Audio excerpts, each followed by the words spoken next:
Hello and welcome to tricky geography. आज हमारी class geography series में क्लाइमेटोलॉजी के बारे में हम पढ़ेंगे, जिसका पहला चैप्टर है compositions and structure of the atmosphere के बारे में। ये काफ़ी इम्पॉर्टेंट लेक्चर है। इसमें हम पढ़ेंगे एटमॉस्फेयर्स के बारे में और एटमॉस्फेयर्स की जो डिफरेंट लेयर है उसके बारे में डिस्कशन करेंगे। तो चलिए हम स्टार्ट करते हैं composition and structure of the atmosphere के बारे में। कहते हैं कि कंपोजिशन ऑफ द एटमॉस्फेयर, इसकी जो एक सिंपल लैंग्वेज में इसकी डेफिनेशन समझ सकते हैं कि it is a thick gaseous envelope surrounded the earth from all side. मतलब कि बीच में अर्थ है, उसके चारों तरफ एक गैसियस इनवेलप सराउंड करता है फ्रॉम ऑल साइड, और ये अटैच्ड बाय ग्रेविटेशनल फोर्स।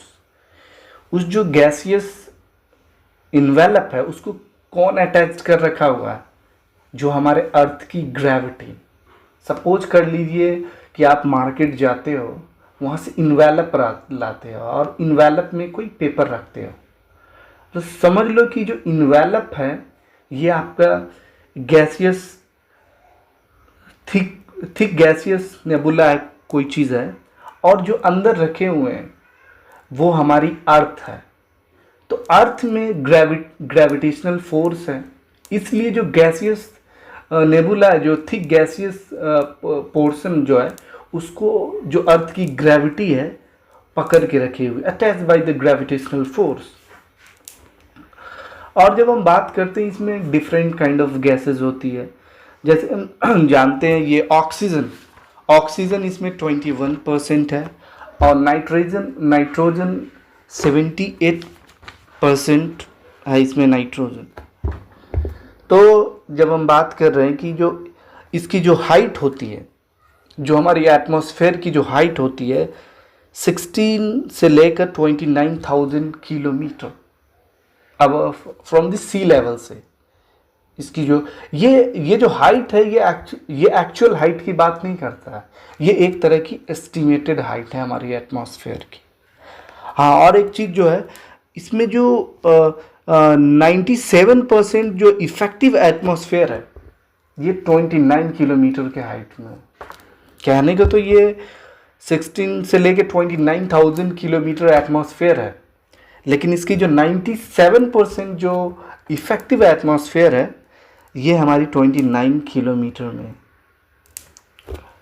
और जब हम देखते हैं कि जो हमारी एटमॉस्फेयर है ये डिफरेंट टाइप्स ऑफ मटेरियल से बनी है। It is composed of gases, vapours and particulate matters. इसमें कुछ गैसेस के बारे में इंपॉर्टेंट काम करते हैं, जैसे CO2। जिस तरह की ऑक्सीजन है जो हमारी कंबशन प्रोसेस को, जो हमारी लिविंग थिंग्स है, जैसे एज ह्यूमन हम सांस लेते हैं तो क्या लेते हैं? ऑक्सीजन लेते हैं। ये काफ़ी important gases for the living ecosystems के लिए, जो हमारी बायोस्फीयर है उसके लिए जो ऑक्सीजन काफ़ी इम्पॉर्टेंट चीज़ है। Oxygen is essential for combustion of burning matter. जो किसी चीज़ को हम फूड बनाते हैं या किसी भी चीज़ खाना बनाते हैं, जो जिस चीज़ को हम डिपेंड है, तो ये ऑक्सीजन की नीड होती। सेम उसी तरह CO2, ये काफ़ी इंपॉर्टेंट गैसेस है।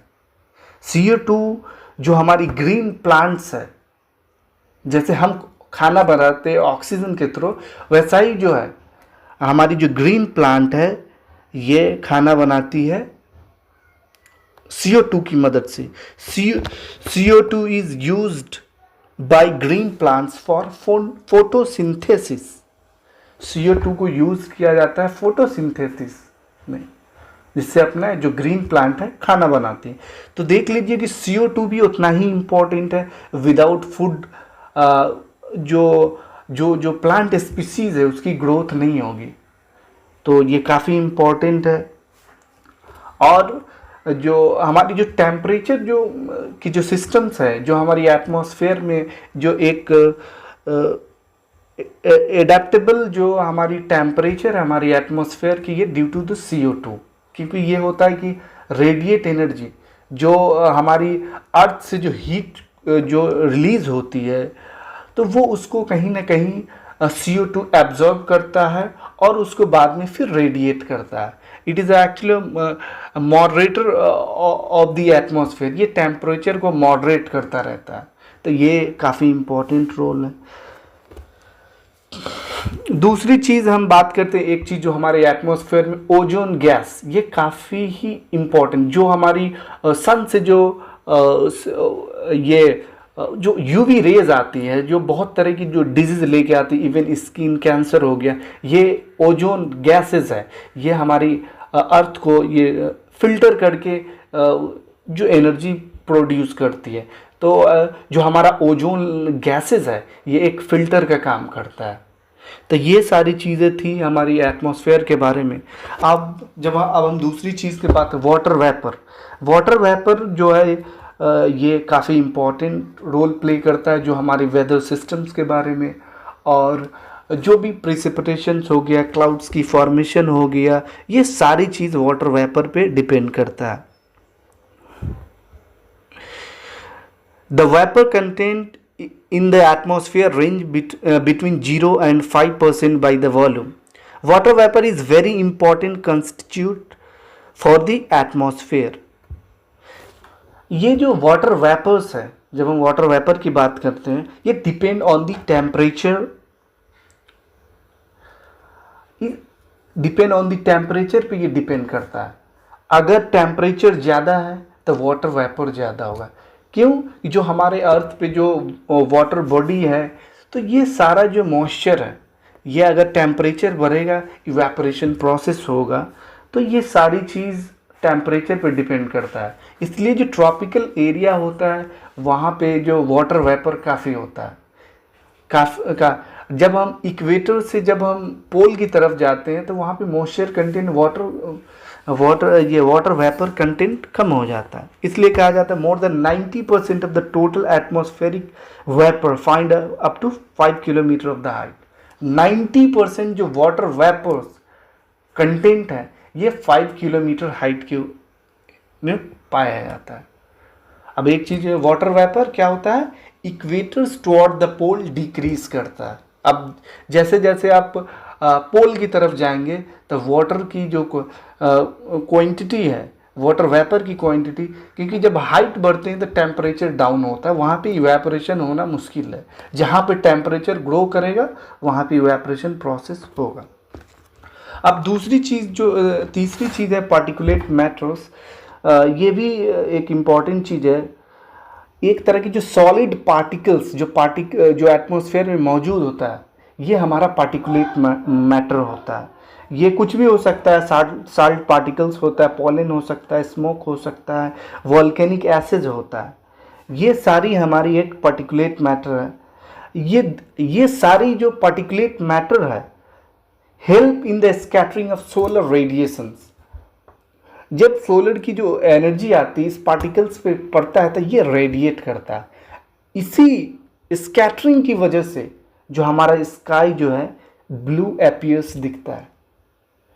अब जब ये जो कभी जो स्काई की जो ब्लू दिखती है, due to the scattering of the light, जो सोलर एनर्जी आती है, जो पार्टिकुलेट मैटर पे पड़ती है और स्कैटर कर जाता है, तो इस कारण से हमारी जो स्काई है वो ब्लू दिखती है। और इसमें एक टर्म है हिग्रोस्कोपिक न्यूक्लियाई। तो ये इसमें जो साल्ट पार्टिकल्स पे जब कंडेंसेशन की प्रोसेस होता है, वहाँ उसमें ये जो वाटर ड्रॉपलेट में कन्वर्ट हो जाता है, तो ये एक हिग्रोस्कोपिक न्यूक्लियाई होता है। इसमें जो क्लाउड्स हो गया, प्रिसिपिटेशंस हो गया, वाटर ड्रॉपलेट्स की फॉर्मेशंस होती है। ये हमारा पार्टिकुलेट मैटर्स की बात करता है। ये हमारी जो होगी, ये हमारी पार्टिकुलेट मैटर्स के बारे में बात करें। इसकी जो these particulate help in the scattering of solar radiation which aids very charming colours, red, orange and sunrise set. The sky appears blue in the, यहाँ पे देख लीजिए, the sky appears blue in colour due to the selective scattering of solar radiation, dust and particle.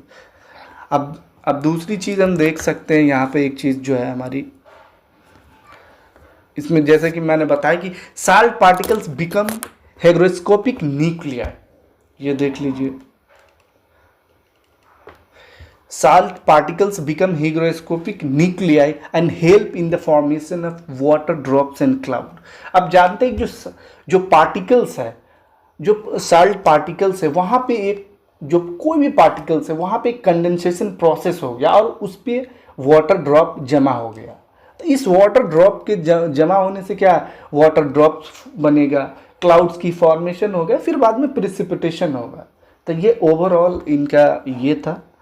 ये तो अब तक जो हमारी क्लास जो हुई है इसमें हम एटमॉस्फेयर्स के बारे में पढ़ें, बताएं कि ये एटमॉस्फेयर में कौन कौन सी गैसेस होती है और उसके बारे में जो उसकी गैसेस के बारे में बताया कि पार्टिकुलेट मैटर्स क्या होता है, वाटर वेपर क्या होता है। अब हम बात करेंगे जो हमारा नेक्स्ट टॉपिक है, ये हमारी स्ट्रक्चर ऑफ द एटमॉस्फेयर। अब तक जो हम कंपोजिशंस के बारे में बात कर रहे हैं कि आखिर ये इसकी टेक्सचर क्या, कैसे बनी है, किस तरह की गैसेस है। अब हम बात कर रहे हैं स्ट्रक्चर ऑफ द एटमॉस्फेयर के बारे में। तो हमारी जो स्ट्रक्चर ऑफ द एटमॉस्फेयर है ये एक्चुअली दो टाइप में डिवाइड किया गया, एक होमोस्फेयर, एक हो गया हेट्रोस्फेयर। जब हम होमोस्फेयर की बात करते हैं तो होमोस्फेयर को फर्दर डिवाइड किया गया है, एक ट्रोपोस्फेयर, स्ट्रेटोस्फेयर और मीजोस्फेयर। वही हेट्रोस्फेयर को आयनोस्फेयर और एक्सोस्फेयर, ये देख सकते हैं। ये हमारी इसको डिवाइड किया गया तीन, ट्रोपोस्फेयर, स्ट्रेटोस्फेयर और मीजोस्फेयर, और हेट्रोस्फेयर को यहाँ पे आयनोस्फेयर और एक्सोस्फेयर। तो ये इनको भी फर्दर डिवाइड किया गया। पहले तो इनको दो टाइप में डिवाइड किया, अब उस डिवाइड को भी एक फर्दर डिवाइड कर दिया गया, हेट्रोस्फेयर को आयनोस्फेयर, एक्सोस्फेयर, और होमोस्फेयर को ट्रोपोस्फेयर, स्ट्रेटोस्फेयर और मीजोस्फेयर। तो चलिए आज हम बात करते हैं ट्रोपोस्फेयर के बारे में।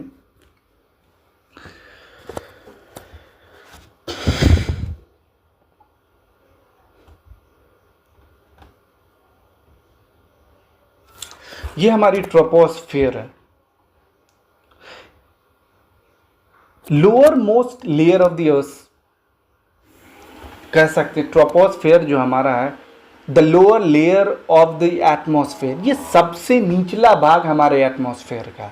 जितनी भी इसमें जो वेदर फेनोमेना होता है, जो भी क्लाउड्स हो गया, ड्यू हो गया, फ्रॉस्ट हो गया, रेनफॉल हो गया, ये सारी चीज़ें इसी ट्रोपोस्फेयर में ही होता है, इसी ट्रोपोस्फेयर में होता है। क्लाउड्स की फॉर्मेशन हो, लाइटनिंग हो, थंडर हो, ये सारी चीज वेदर रिलेटेड जो भी एक्टिविटी है इसी में होती है। और ये हमारी चीज जो हम जिसे सिग्निफिकेंट फॉर बायोस्फेरिक इकोसिस्टम, अगर समझ लो जहाँ पे ऑब्वियसली जो ट्रोपोस्फेयर है यहाँ पे वेदर पैटर्न्स है, तो वहाँ पे बारिश हो रही है, different kinds of ecosystem develop हो रही है। जो हमारी बायोस्फेरिक सिस्टम है, जैसे वाटर, प्लांट स्पीसीज, एनिमल्स, जो एक तरह की वेरी सिग्निफिकेंट, आप समझ लो कि विदाउट वाटर हम रह सकते हैं, नहीं रह सकते, विदाउट ऑक्सीजन रह सकते हैं, नहीं रह सकते। ये सारी जो वेदर पैटर्न सिस्टम्स है ये हमारी ट्रोपोस्फेयर में, और ये लाइफ के लिए काफ़ी इम्पॉर्टेंट है। और हमारी जो तीसरी लाइन है ये temperature decreases with increasing height at the rate of 6.5 per 1000 metre. जो ट्रोपोस्फेयर की जब हम बात करते हैं, जब ऊपर जाएंगे ट्रोपोस्फेयर से, तो इसकी जो टेम्परेचर डिक्रीज करती है पर 1000 मीटर पे, ये 6.5 डिग्री सेंटीग्रेड इसकी टेम्परेचर डिक्रीज कर जाती है। इसको जनरली हम नॉर्मल लैप्स रेट करते हैं।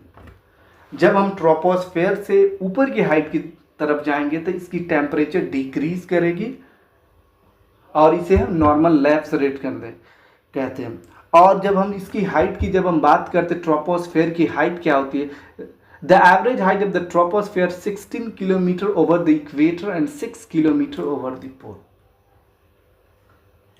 जो हाइट, जो ट्रोपोस्फेयर की जब हम हाइट बात करते हैं, ये एवरेज हाइट है, ये 16 किलोमीटर इक्वेटर पे होती है and 6 kilometre over. Upper limit of the troposphere is called tropopause. जो हमारी जो ट्रोपोस्फेयर की सबसे अपर लिमिट है ये ट्रोपोपाउस कहलाती है, और ये थिक और स्टेबल होती है। 1.5 किलोमीटर का एक थिक लेयर होता है, उसको हम ट्रोपोपाउस कहते हैं।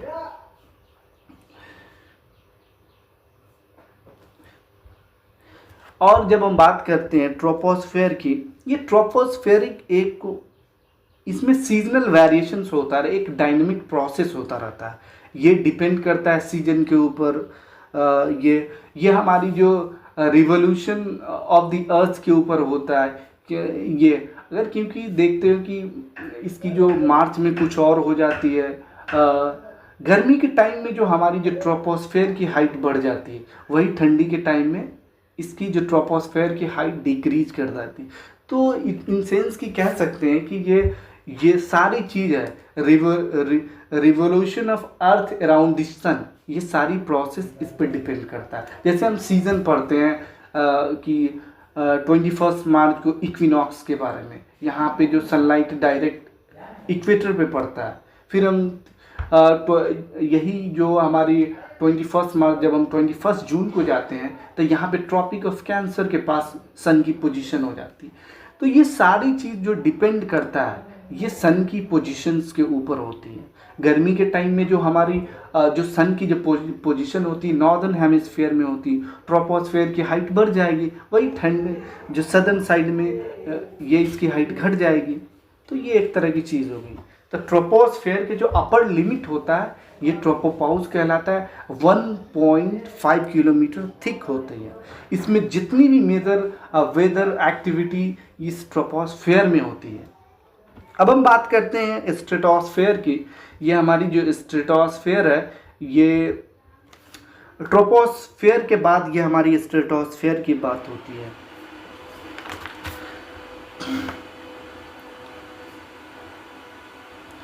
स्ट्रेटोस्फेयर की the lower part of the layer life forms biospheric ecosystem because the concentration of ozone between height. इसमें जो स्ट्रेटोस्फेयर में 15 से लेकर 30 किलोमीटर तक, इसमें जो इम्पोर्टेंट चीज़ है बताने की, इसमें ओजोन लेयर की परत होती है, ओजोन लेयर होता है। ये सारी जो ओजोन लेयर हमारे एक फिल्टर का काम करता है, प्रोटेक्टिव सिस्टम हमें प्रोवाइड करती है। It act as a protective cover of the biological community in biosphere because it absorbs almost all of the ultraviolet rays from the solar radiation। Protective cover का काम करता है। जो भी हमारे सोलर सिस्टम से जो यूवी रेज आती है, ये एक तरह की प्रोटेक्टिव शील्ड का काम करता है और उसको प्यूरिफाई करता है, फिल्टर करता है, फिर हमारे अर्थ पे ये उसकी एनर्जी पहुंचती है। तो ये एक तरह की प्रोटेक्टिव कवर की तरह काम करता है। तो ये काफ़ी इम्पोर्टेंट है।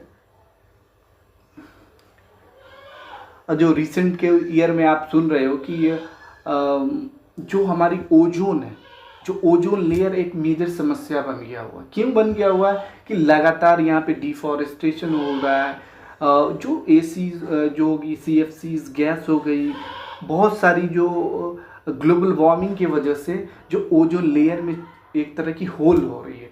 इस कारण से जो हमारी जो सोलर रेडिएशन है, अगर फिल्टर हट रहा है तो ये लाइट यूवी रेज ये हमारी अर्थ पे डायरेक्ट पहुंच रही है, और ये हमारी जो बायोस्फीयर कम्युनिटीज़ है उसको इम्पैक्ट कर रही है।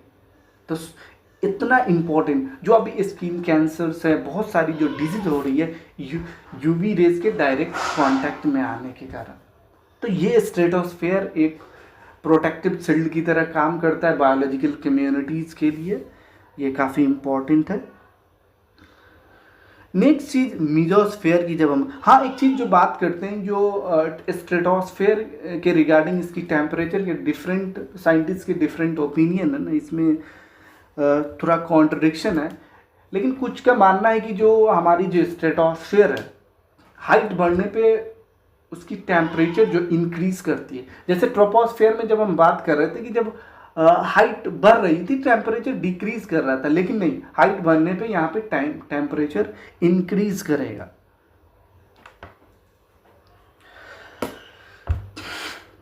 अब हम बात करते हैं मेसोस्फेयर की।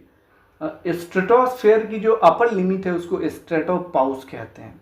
जब हमारी मेसोस्फेयर है, ये मेसोस्फेयर की जब हम बात करते हैं, ये extend up to the height of 50 kilometre से 80 किलोमीटर की हाइट होती है। इसमें जो एक चीज़ जो फिनोमेना होती है, ये डिक्रीजेज विथ इंक्रीजिंग हाइट। इसमें सेम जो हमारी ट्रोपोस्फेयर में जो सिस्टम थी, जिस तरह की हाइट बढ़ रही है, इसमें टेम्परेचर डिक्रीज कर रहा है। अब इसकी जो अपर लिमिट होती है, मेसोस्फेयर की जो अपर लिमिट होती है, मेसोस्फेयर की जो अपर लिमिट होती है, ये मेसोपाउस कहलाता है। इसमें इस एरिया में जो होती है, बात कर ले जो हमारी मेट्रोलॉजिकल रॉकेट्स होती है, वेदर रिगार्डिंग जो रिसर्च करती है, इसी एरिया में होती है। यहाँ पे मीटियोर्स बहुत सारा होता है, बहुत सारी जो स्टार्स का टूटना हो गया, ये सारी एक्टिविटी मेसोस्फेयर में होती है। अब हमारी जो दूसरी चीज़ जो हम डिवाइड कर रहे थे कि थर्मोस्फेयर के बारे में, एक जो हमारी थर्मोस्फेयर में दूसरी भाग जो हमारी थर्मोस्फेयर है, उसको भी डिवाइड किया गया आइनोस्फेयर और एक्सोस्फेयर। ये आइनोस्फेयर की जब हम बात करते हैं, ये it extend 80 kilometre to 640 kilometre. इसकी जो हाइट होती है, आइनोस्फेयर की जो हाइट होती है, 80 से लेकर 640 किलोमीटर तक होती है। इसमें बहुत सारी आयनिक एक्टिविटी होती रहती है, वेव्स होती है, जो हमारी रेडियो सिस्टम्स होती है, जो हमारी जिसमें हम सॉन्ग सुनते हैं, ये सारी सिस्टम जो होती है, एक जो फ्रीक्वेंसी है, यहीं से रीच करती है, फिर तब ट्रांसफ़र करती है। तो ये रेडियो की जो सिस्टम्स हैं, जो आयनिक एक्टिविटी है, ये हमारी आयनोस्फेयर में होती है। देख सकते हैं number of ionic layer in this layer, D E G layer, this layers disappear with the sunset because it associated with solar radiations. ये सारी जो आयनिक एक्टिविटी है, ये सोलर रेडिएशन पे डिपेंड करता है। अगर सपोज सोलर की रेडिएशन नहीं रही, ये भी एंड हो जाएगा। तो इट मीन्स कि जो भी आयनिक एक्टिविटी डिपेंड करती है सोलर रेडिएशंस के ऊपर। इसके बाद एग्जॉस्फेयर, ये upper most layer of the atmosphere, the density become extremely low and the atmosphere resembles as a nebula. ये हमारी सबसे upper most layer of the atmosphere, ये बिल्कुल नेबुला की तरह है। यहाँ पे इसमें एटमॉस्फेयर की जो हम बात करते हैं, ये काफ़ी डेंसिटी लो है, तो ये बिल्कुल एक नेबुले की तरह दिखता है। तो ये भी हो गई हमारी आइनोस्फेयर एंड एक्सोस्फेयर के बारे में।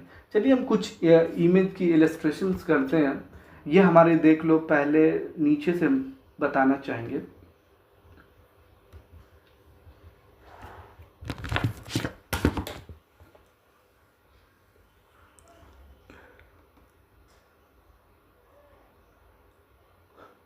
ये देख लो, ट्रोपोस्फेयर की बात करते हैं।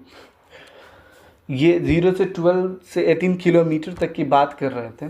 जो ट्रोपोस्फेयर में जो मेजर वेदर एक्टिविटी हो रही है, इसमें जो पैसेंजर प्लेन हो गई, हॉट एयर बैलून्स हो गई, इसमें मूवमेंट करती है। ये सारी जो प्लेन जो फ्लाइट्स रन करती है, जो पैसेंजर्स होती है, ये हमारी ट्रोपोस्फेयर में होती है।